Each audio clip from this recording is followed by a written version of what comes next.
누가복음 2장 41절 52절까지요. 41절, 그의 부모가 해마다 유월절이 되면 예루살렘으로 가더니 예수께서 12살 되었을 때에 그들이 이 절기의 관례를 따라 올라갔다가 그 날들을 마치고 돌아갈 때에 아이 예수는 예루살렘에 머무셨더라. 그 부모는 이를 알지 못하고 동행 중에 있는 줄로 생각하고 하룻길을 간 후 친족과 아는 자 중에서 찾되 만나지 못함에 찾으면서 예루살렘에 돌아갔더니 사흘 후에 성전에서 만난즉 그가 선생들 중에 앉으사 그들에게 듣기도 하시며 묻기도 하시니 듣는 자가 다 그 지혜와 대답을 놀랍게 여기더라. 그의 부모가 보고 놀라며 그의 어머니는 이르되 아이야 어찌하여 우리에게 이렇게 하였느냐. 보라, 내 아버지와 내가 근심하여 너를 찾았노라. 예수께서 이르시되 어찌하여 나를 찾으셨나이까. 내가 내 아버지 집에 있어야 될 줄을 알지 못하셨나이까 하시니 그 부모가 그가 하신 말씀을 깨닫지 못하더라. 예수께서 함께 내려가사 나사렛에 이르러 순종하여 받드시더라. 그 어머니는 이 모든 말을 마음에 두니라. 예수는 지혜와 키가 자라가며 하나님의 사람에게 더욱 사랑스러워 가시더라. 아멘. 누가복음에만 예수님의 12살 시절의 이야기가 나와 있는데요. 예수님께서 12살 되었을 때 일어난 일이죠. 부모와 함께 예루살렘에 유월절을 지키러 갔다가 거기에서 마치고 돌아오는 길에 오늘 이 일이 생겼습니다. 부모는 아이와 함께 동행하고 있다고 생각하고 하룻길을 갑니다. 그러다가 친족과 아는 사람들 중에서 찾죠. 근데 예수님이 없는 겁니다. 12살 날 예수님이 그만 하룻길을 간 사이에 잃어버린 것이죠. 여기에서 44절에 중요한 키워드가 나옵니다. 동행이라는 단어입니다. 한번 동그라미 쳐보시죠. 하룻길을 가면서 동행했다라고 생각했는데 예수님이 하룻길을 간 위에 동행하고 있지 않다는 사실을 이 부모님이 알게 된 거죠. 마리아와 요셉이죠. 그리고 나서 사흘 동안을 찾습니다. 45절에 보니까 만나지 못함에 찾으면서 예루살렘에 돌아갔더니 사흘 후에 성전에서 만난즉 그가 선생들 중에 앉아 있죠. 듣기도 하고 묻기도 하는데 듣는 자가 그 지혜와 대답을 놀랍게 여겼습니다. 그의 부모가 보고 놀랬죠.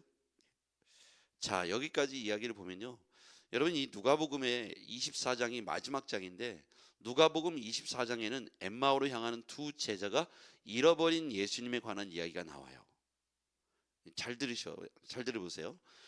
지금 우리가 읽고 있는 이 본문에 지금 12살 동안 키운 예수님을 잃어버리잖아요. 그렇죠? 동행이라고 생각했는데 동행하고 있지 않다는 거예요. 이게 어디로 다시 가냐면 누가복음 마지막 장이 24장인데 엠마오로 향하는 두 제자가 예수님을 잃어버리고 십자가에 잃어버리고 그들이 예수님 없이 슬픈 빛을 띠면서 자기네 고향 엠마오로 향하는 장면으로 마지막 끝을 맺어요. 그러면서 예수님께서 오늘 우리에게 이 동행이라고 하는 중요한 단어를 우리에게 주고 있는 것이죠. 이것을 좀 더 제가 확장해서 설명해 볼게요. 12살 동안 그들은 요셉과 마리아는 태초에 수태고지를 통해서 이 일이, 그러니까 복중에 어떤 부부관계를 맺지 않고 아이를 갖게 될 것이란 이야기를 천사를 통해서 마리아가 듣게 되잖아요. 수태고지, 잉태하게 될 것이다 라는 이야기를 듣게 됐다는 거예요. 그런데 그 이름을 예수라 하라. 예수의 뜻은 구원자라는 뜻이에요. 그리스도라는 얘기죠. 그러니까 마리아는 이게 자신에게 일어난 이 일에 있어서 마리아는 정확히 알고 있어요. 그렇죠? 요셉도 들어서 알고 있고요. 그런데 이렇게 특별하신 분이라는 사실을 그분들이 알고 있다가 12년이 지납니다. 12살이 됐다고 했잖아요. 그러니까 이분들이 지금 사실은 12년이 지나고 나서 이분들의 기억 속에서 이 일이 잊혀진 것 같아요. 아니면 당연한 것처럼 여겨지는 거죠.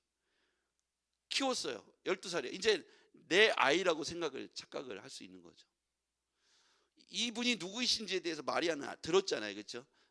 12년이 지났는데 그때 일이 이제 멀게 느껴진 거예요. 그러면서 이제 그리스도가 아니라 내 아이라고 느껴졌던 것 같아요.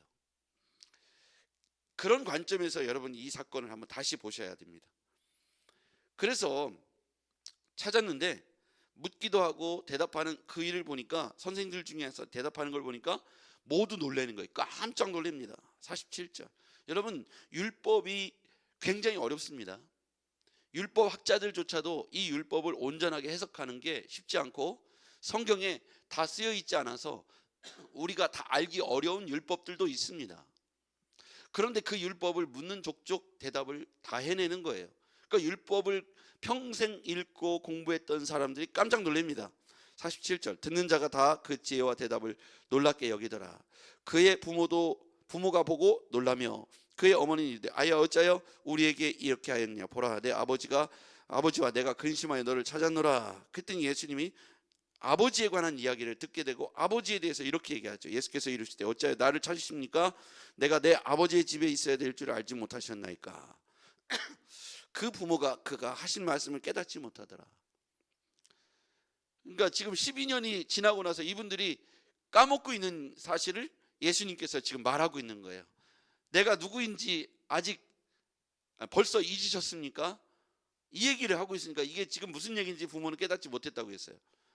그때 만약에 12년 전에 이 얘기를 했으면 당연한 일인데 12년이 흐르면서 예수님이 하는 말과 그가 대답하는 지혜에 대해서 이분들이 왜 이런 일이 일어나고 있는지에 대해서 잘 기억을 못하고 있다는 사실이죠. 51절. 예수께서 함께 내려가서 나사렛 이르러 순종하여 받으시더라. 그 어머니는 마리아는 이 모든 말을 마음에 두니라. 예수님께서 공생에 시작하기 전에 이 아이였을 때 얘기는 여기가 가장 자세하게 나오는 본문이에요. 되게 짧게 지나가죠. 그런데 이 12살 때 잃어버렸고 다시 찾는 이 과정을 통해서 예수님은 내 아버지 집에 내가 있어야 될 줄 알지 못하십니까? 이 얘기를 하는데 당시에는 깨닫지 못했어요. 그런데 마리아는 이 말을 마음에 두었다 그랬어요. 여러분, 우리가 여기서 얻을 수 있는 교훈이 있는데 여기에서 엠마오로 향하는 두 제자에게 동행하시는 예수를 알지 못했다. 이렇게 24장 누가복음 24장으로 끝맺게 되는데 동행하신 예수는 지금도 동행하시고 그때도 동행하시고 우리와 날마다 함께 하신다는 거예요. 그래서 예수님이 하루길을 가는데 동행한 줄 알았는데 없다는 거죠. 예수님의 부재가 누가복음 24장에도 나옵니다. 우리에게 가르쳐 주시는 말씀은 예수님은 언제 어디서든지 우리와 함께 하시고 우리와 늘 동행하시며 우리의 생사화복 가운데 그분이 개입하시고 우리를 도우시는 하나님이시다. 누가복음 전체에 흐르는 메시지입니다. 자, 그리고요, 여기서 또 중요한 메시지는 아까 제가 설명했듯이 마리아와 요셉이 중요한 걸 간과하고 있다는 것이죠. 12년이 지나면서 그분이 누구이신지 내 아이라고 착각을 한 거예요. 그렇죠?